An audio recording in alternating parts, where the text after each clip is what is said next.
이거 아직 검토 안 해보신 대표님이 네. 계실까 싶을 정도로 많이들 진행하시는데요. 100%까지 감면 받으실 수 있는.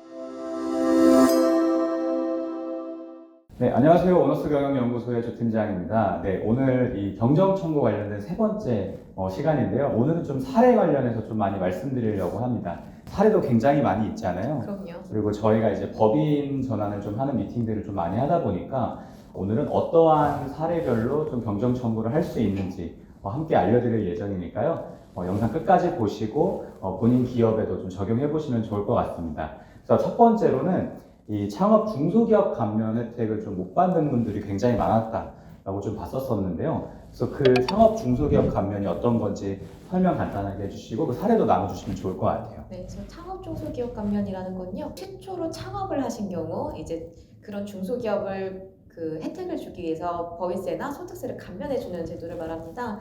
청년 창업인 경우 수도권에서 하시더라도 50% 감면을 받으실 수 있고요. 수도권 외에서 청년 감면인 경우 100%까지 감면 받으실 수 있는 정말 큰 세 감면 제도입니다. 네네네. 또 이제 수도권 그 밖에서 청년이 아니신 분이 개업을 하시더라도요. 50% 감면이 가능합니다. 창업 중소기업 감면 요건이 되는데도 안 받으신 네. 분들이 많더라고요. 그래서 다행히 5년 이내에 이제 창업하신 분들은 5년치 모두 경정 청구가 네. 가능하고요. 안타깝게 기간이 경과하신 분들은 가능한 기간이라도 경정 청구 받으실 수 있습니다. 아직 감면 기간이 남은 업체들 같은 경우는요. 사업의 포괄적 양수들을 통해서 법인 전환하시면 그 남은 기간 동안 감면도 계속 이어가실 수 있으세요. 다만 이제 사업의 포괄적 양수도 네. 요건을 맞추기가 조금 어렵다 보니까 그 요건을 맞출 수 있는지도 검토가 되어야 되겠죠. 저희 같이 법인 전환만 뭐 정말 많이 하는 전문가들은 그런 걸 좀 쉽게 네. 검토해 드릴 수 있습니다. 사례로 지방에서 음식점업을 개업한 청년 개인 사업자셨고요. 법인 전환을 고려하시느라 저 얼마 전에 연이 닿으신 분입니다. 20년에는 처음 개업이라서 감면받을 세액이 없었지만요. 21년, 22년에는 창업 감면 적용 시 굉장한 세액을 환급받으실 수 있는데요. 21년에는 1,500만 원대, 22년에는 4,400만 원대가 환급이 가능한 걸로 산출이 됐습니다. 네. 얼마 전부터 22년 그 경정 청구가 진행이 가능해서요. 이분 같은 경우는 6천만 원에 이르는 감면이 적용이 가능한 거죠. 굉장히 큰 액수네요. 그렇죠. 근데 이분 같은 경우는 사업이 굉장히 잘 되셔서 그 산출세액 자체가 높으신 분이세요. 네네. 어쩔 수 없이 이제 감면이나 공제 같은 경우는 납부하시는 금액이 좀 크신 분들이 그 혜택도 많이 받으실 수 있습니다. 네. 그럼 세금을 좀 많이 낸다 싶고 또 창업한 지 얼마 안 됐다. 혹은 5년 미만 뭐 이 정도가 만약 된다라고 하면은 나도 창업 중소기업 감면을 좀 받을 수 있는 건가? 약간 의심 한번 해봐도 좋겠네요. 네, 한번 점검해 보시는 게 좋고요. 또 다른 공제나 감면도 많으니까요. 창업한 지 5년 정도 되었다라고 하면 꼭 한번 점검해 보시는 게 좋죠. 그리고 두 번째로는 이제 고용증대 세액 공제하고 이제 중소기업 사회보험료 이것 관련해서도 정말 많이 들어보거든요. 그래서 어떤 건지도 한번 말씀해 주시고 사례도 말씀해 주시면 좋을 것 같아요. 그래서 서울권에서는 진짜 말씀하신 것처럼 다 경정 청구했다고 우스갯소리가 들리는 그런 고용증대세액 공제랑 사회보험료 그 공제인데요. 이거 아직 검토 안 해보신 대표님이 네네. 계실까 싶을 정도로 많이들 진행하시는데요. 고용증대세액 공제 같은 경우는 실제 이제 사업장에서 상시 근로자가 증가하는 경우 이제 공제를 해주는 건이고요. 상시 근로자는 뭐 700만 원 혹은 770만 원, 이제 청년이나 뭐 60세 뭐 이상의 노인 이렇게 특정한 분들의 증가하는 경우는 1,100만 원 또는 1,200만 원까지도 공제를 해주는 큰 혜택이라고 보시면 됩니다. 그래서 제가 진행했던 거는요, 지방에 소재한 업체였고 코로나 시기간에 이제 성장을 많이 한 업종이라서 근로자가 많이 증가한 상태셨어요. 그래서 이제 지방 소재라 청년 근로자 한 명당 1,200만 원, 그리고 일반 상시 근로자 한 명당 770만 원 공제가 가능하셨는데요. 많이 증가하셨으니까 그 곱하기 이제 인원수만큼이 다 공제가 되는 금액이죠. 다만 이 공제 같은 경우는요. 최저한세 적용 대상이라서 뭐 법에서 정한 최저한세만큼은 납부를 해야 돼서 그 차액만큼은 공제가 가능합니다. 그래서 그 적용받을 수 있는 공제 전체를 그 환급받으시진 못했는데요. 이제 미공제액이 한 7천만 원 정도 남으셨어요. 이제 미공제액은 10년간 2월에서 받으실 수 있으니까 앞으로 이 대표님은 10년간 계속 세금이 세이브가 되는 혜택을 누리실 수 있는 거죠. 그래서 이분들 같은 경우는 환급금이 크진 않았어요. 그래서 2019년에는 한 350만 원대, 2020년에는 650만 원대, 21년 1,500만 원대 해서 작년에 진행을 했었기 때문에요. 환급금 자체가 크진 않았지만 앞으로도 이제 혜택을 네. 보시니까요. 그것까지 고려하시면 뭐 경정청구 진행하실 만하죠. 그렇죠. 네. 이것도 굉장히 너무 메리트가 큰 것 같아요. 근데 그럼 이거에 대한 어떤 리스크도 좀 있을까요? 일단 고용중대 같은 경우는요, 2년 동안 고용이 유지가 돼야 되기 때문에요. 음, 고용이 감소되는 거에 따라서 이제 추징이 있을 수 있어요. 네. 다만 이 경우 같은 경우는 이제 미공제액도 충분히 컸기 때문에요. 뭐 당장 한두 명이 감소한다고 하더라도 추징액이 발생하지 네. 않을 것 같아서 전체 대표님이랑 상의 후에 다 경정청구를 진행한 건입니다. 그럼 여기서 저도 하나 그냥 궁금한 점은 네.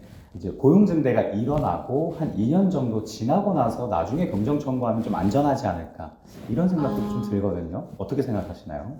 그것도 가능한데요. 1년이라도 빨리 받으시면 그렇죠. 1년이라도 빨리 그렇죠. 받으시고 또 그 기간 동안에 점검을 받으셔서 저희가 경정 청구는 5년만 가능하니까요. 네. 그 5년에 그 걸쳐져 있는 해는 또 나중에 지나버리게 되는 문제가 있어요. 그래서 빨리 그 점검을 받으시고 인력 운용 같은 경우는 좀 사전에 조금 고려를 네. 하셔서 진행하시면 더 좋습니다. 아, 네, 알겠습니다. 그리고 저도 굉장히 많이 듣는데 이제 병의원에서도 정말 많이 경정 청구 일어나는 걸로 알고 있거든요. 많은 사례 아마 가지고 계실 텐데 그럼- 그것도 좀 나눠주시면 좋을 것 같아요. 사실 저도 병의원 기장을 하기 전까지는 병원에서 쓰는 기계가 그렇게 비싼 줄 몰랐어요. 피부과에는 프린터만한 기계 있잖아요. 그런 거 하나도 1억은 기본으로 그래요? 받는데 1억 정도면 좀 저렴한 기계다. 네, 그럴 정도로 되게 기계가 비쌉니다. 그래서 뭐 피부과 말할 것도 없고요. 정형외과 정말 기계 비싸거든요. 그래서 이런 기계를 매년 사시진 않겠지만요. 바꿀 때 여러 기계를 바꾸시기도 하시고 그 금액이 워낙 크다 보니까 통합투자세액공제 놓칠 수 없거든요. 그 통합투자세액공제 같은 경우는 이제 중소기업 기준 이제 투자액의 10%를 기본공제로 받으실 수 있다 보니까요. 뭐 예를 들어서 기계 몇 대 한 번에 교체하셔서 5억 정도 지출하셨다. 뭐 중소기업이라면 그냥 그 건으로 이제 공제 5천만 원 가능한 거거든요. 네네. 근데 이걸 못 받으셨다. 그러면 그냥 5천만 원 환급이 네. 받으실 수 있는 거죠. 경정청구 진행하시면요. 물론 아까 그 1번이나 2번 공제처럼 매년 발생하진 않는 항목이긴 한데요. 다만 병영 같은 경우는 제가 진행해보면 3천만 원, 5천만 원 정도는 많이들 환급금이 나오는 경우가 많습니다. 어떤 시설 투자라던가 뭐 어떤 장비를 좀 구매하게 되면 이거는 꼭 생각을 해봐야겠네요. 그럼요. 그래서 특히 병의원 전문으로만 경정 청구를 하는 세무사가 있을 정도로 좀 많이들 진행을 하시고요. 그래서 개업을 하시려거나 아니면 조금 시설이 노후가 돼서 한 번에 교체를 좀 하고 싶다라고 하시는 원장님들 계시면 꼭 이거 체크해 보시면 좋죠. 그럼 저도 이렇게 들어보는데 그러면은 기장세무사님께서 그때마다 좀 피드백을 주시지 않았을까? 왜 안 주셨을까? 이런 생각도 좀 들거든요. 뭐 많이들 아시겠지만 사실 기장을 세무사가 직접 하지 않고 기장 직원들이 하게 됩니다. 이 건에 대해서 그 기장 검토를 세무사님들이 직접 하셨으면 당연히 포착을 하셨겠지만요. 세무사님들이 다 기장 검토를 하지 않는 그런 사무실 같은 경우는 이걸 놓치기가 쉽죠. 병의원도 만약에 어떤 장비라던가 이런 거 구매 일어났으면은 반드시 좀 체크해봐야 된다. 그럼요. 이건 정말 금액이 큽니다. 그러면 그 외적으로도 좀 다른 것들이 있을까요? 이거는 약간 특정 업종이나 특정한 부분에 속하는데요. 세법상 비과세 사업을 규정한 파트가 있습니다. 이런 부분 때문에 종합소득세 경정 청구가 발생하기도 하는데요. 요즘 뭐 인기도 많고 논란도 많은 그 금쪽이 프로그램 아시죠? 아동 발달을 다루는 프로그램들이 최근에 인기를 끌면서 요 아동 발달 센터 매출들이 코로나 전보다 많이들 늘었어요. 근데 이 아동 발달 센터 매출 중 뭐 발달 장애 바우처라던가 이런 특정 바우처 매출은 소득세법상 비과세 매출에 속합니다. 그러니까 그 매출에서는 아무리 이익이 나더라도 전액 비과세를 받으실 수 있는 거죠. 지금은 이제 뭐 저희가 한 3, 4년간 경정 청구를 열심히 해서 대표님들이 많이들 알고 계시는데요. 초창기에는 이제 대표님들이 그걸 모르셔서 다 과세 소득을 신고를 하셨었거든요. 그러니까 이 건에 대해서 이제 비과세 매출이라는 걸로 다시 경정 청구를 하면서 환급 받으시는 금액도 상당히 크죠. 이거는 진짜 많이 몰라 하실 것 같아요. 그렇죠. 그리고 또 아무래도 비과세 매출이라는 거를 조금 명확하지 않게 규정이 돼 있거든요. 그래서 실제적으로 이 부분을 조금 많이 경정 청구를 해본 경험치가 좀 필요로 합니다. 그럴 것 같습니다. 이제 세무사님도 그때마다 또 공부해 주셔야 되고 체크해봐야 되는 사항이라서 놓치기 좀 쉬울 만한 것 같아요. 맞아요. 보통 이런 경정 청구를 하게 되면요, 뭐 하나, 두 개만 하는 게 아니라 그 사업장에서 받을 수 있는 모든 경정 청구를 검토를 해서 진행을 하거든요. 그래서 이 영상을 보시는 대표님들께서는 제가 지금 방금 사례로 말씀드린 금액이 아니라 더 큰 혜택을 보실 수도 그쵸. 있는 거니까요. 꼭 한번 점검을 해보시면 좋을 것 같습니다. 네, 반드시 꼭 점검을 해봐야지만 돼야 되는 것 같아요. 이거 내용을 좀 듣다 보니까 저도 그럼요.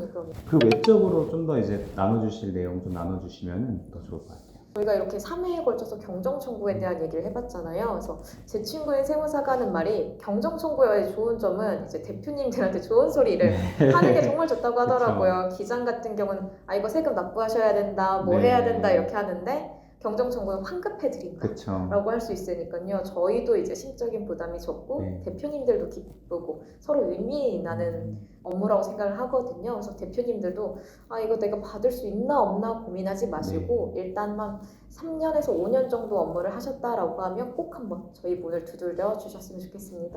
네, 너무 좀 도움이 되는 시리즈였던 것 같아요. 그래서 경정 청구가 무엇인지부터 시작을 해서 좀 업종별로 그리고 이런 사례들을 통해서 꼭 해당되는 어떤 회사 같은 경우에는 경정 청구 꼭 이용해 보시면 좋을 것 같고요. 그리고 경정 청구를 또 전문적으로 하는 세무사님 모시고 인터뷰하고 있으니까요.